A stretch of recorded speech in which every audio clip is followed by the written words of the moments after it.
Welcome. These are just my thoughts and opinions. Agree, disagree, whatever makes you feel more comfortable. We are not pages or chapters. You are more than just a collection of pages. You can't flick through, skip sections, or go back like a time machine to relive your story. Books may be descriptive, but do not contain the nuances of everyday life. It might feel and seem like a book or movie at times, but feelings are not a true reflection of reality. Trying to conflate the two blurs the line of distinction and runs the risk of delusion.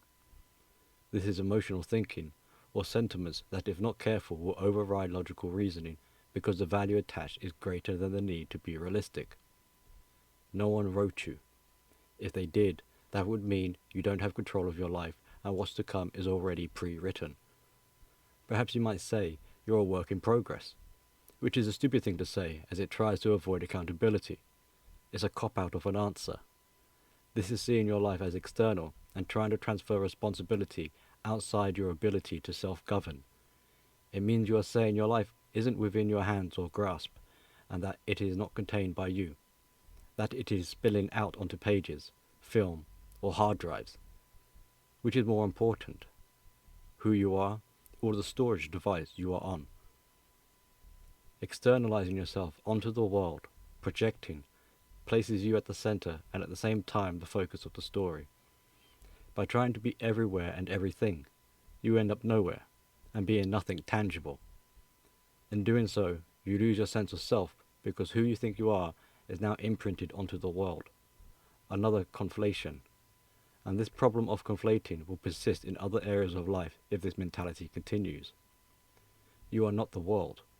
The world still exists with or without you in it. The world, life, including you, is more than a book could ever possibly be. For what use would a book be if there was no one reading it? Is it you reading it? Is it God? Are you God? You live life through internal experiences. If it were indeed an external experience, then that life is outside of you. You become an observer of your life. This is handy to gain perspective through self-reflection, but if you are doing it with the intent to never be present, to escape yourself, then you're never embodied to experience life. You don't live, and you cease to be. You result in only living when the world tells you that you exist. Is this what you want? Life is continuous. It does not stop, start, just because you sleep. It doesn't have spell checkers, fonts, italics, or soundtracks. Music and its connection is a language our emotions speak. If you enjoy certain music and it resonates, it might be a sign you don't know how to put into words how you feel. This doesn't mean you can't enjoy music and feel it. Just try not to lose your sense of self to it. It's okay to let it get you in the mood, but beware your mood isn't being dictated by the music. Otherwise you lose self-control, and with that, your emotional control. Through other people's emotional outpours that resonate, one can become emotionally triggered and adopt their ideology. The more something is open to interpretation, the more people it can influence. Before long, you may find a whole group following something that they each have their own definition of, but don't actually understand. When it comes to being then clear, they can start to in-house fight. So much for commonality. There's an expression about not dying without letting your song be played. This is a little different because it's trying to refer to your passion, your signature, and allowing it to be expressed, preferably before you die.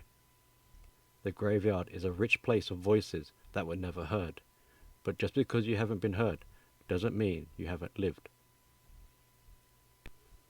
Accounts, records, diaries are also not actual lived experiences. They're a retelling. I would much rather get to know someone than just see their documentary. And just because you saw a documentary about someone doesn't mean you know them intimately. That intimacy is an important aspect of life, where if it isn't achieved, a person could be surrounded by fans and yet feel so alone, because no one properly knew them. This might all seem trivial and perhaps far-fetched, maybe extreme, But consider how many people prefer seeing their life as a collection of selfies and filters, looking at life through a lens. These are what they consider their life amounting to. Snapshot moments, leaving out the emotional significance of this intimacy. Life loses its meaning for that person, and quite often they wonder, what is the meaning of life? The answer is whatever meaning you give it. I think for most people, it has a basis in intimacy. Perhaps they are money orientated or career driven, maybe searching for knowledge. Whatever pursuit or interest, there is an intimacy aspect. To be close to something or someone. And so the meaning of life could be the process of becoming. And so if your life is a book, you cannot transition. Memories may fade, and in some ways that's a good thing because nothing lasts forever. Which is why the memories we hold on to have value and meaning. But if everything is a snapshot, where is the value and meaning gone? And even if memories are forgotten, it doesn't mean the experience hasn't happened. By choosing or focusing on a show reel, the greatest hits, you miss out on the complete picture that life has to offer.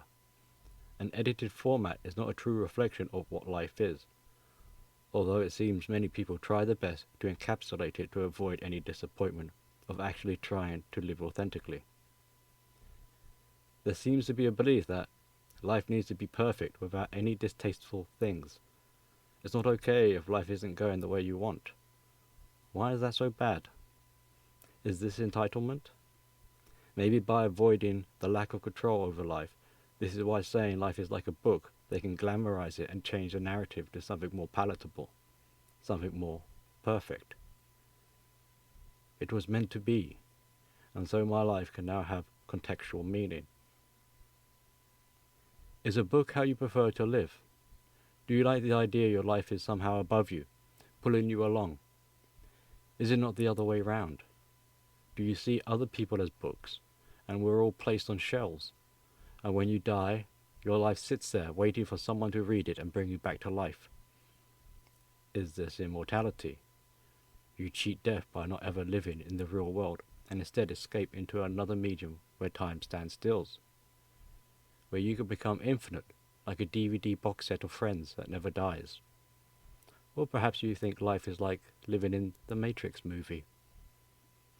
A quick point about the Matrix. Remember, it's a movie. I know these terms, red pill, blue pill, etc., are representations, but know them for what they are: critical thinking and emotional thinking, or lack of awareness. Using the terms in such a literal way is emotionally based. It feels good to say them, and it feels good to base identity on them, and people like to feel ahead of the curve.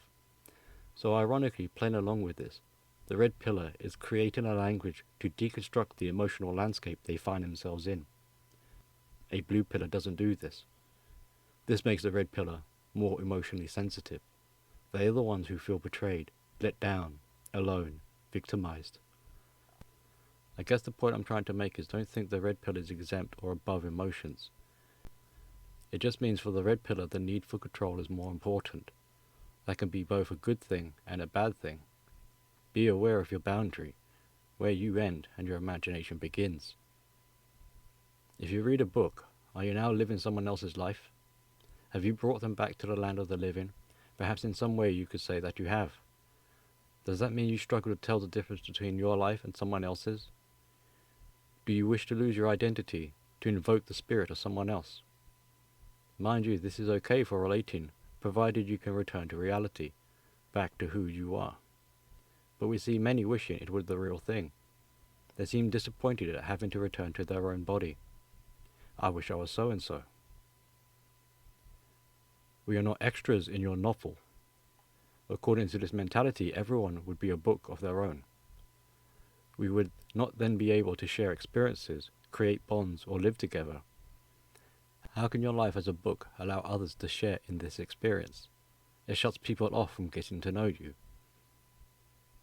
There have been many examples in history, sayings, which do not help being rational. Turning a page, a new chapter.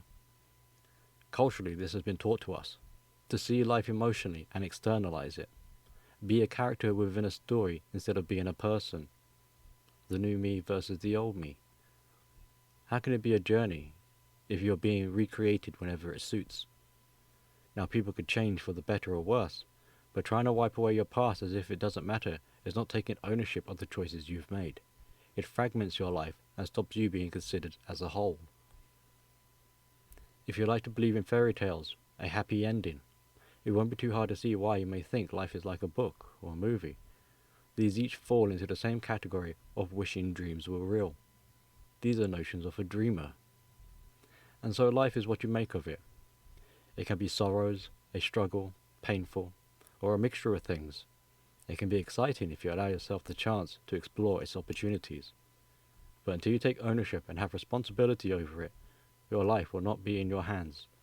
Life will lead you, and you'll be along for the ride. The choice is yours. You may still feel like it's a book, but try to remember it's not real. You, on the other hand, are. The sensation is an emotional experience. If you can control this feeling, it can help you to survive the mind.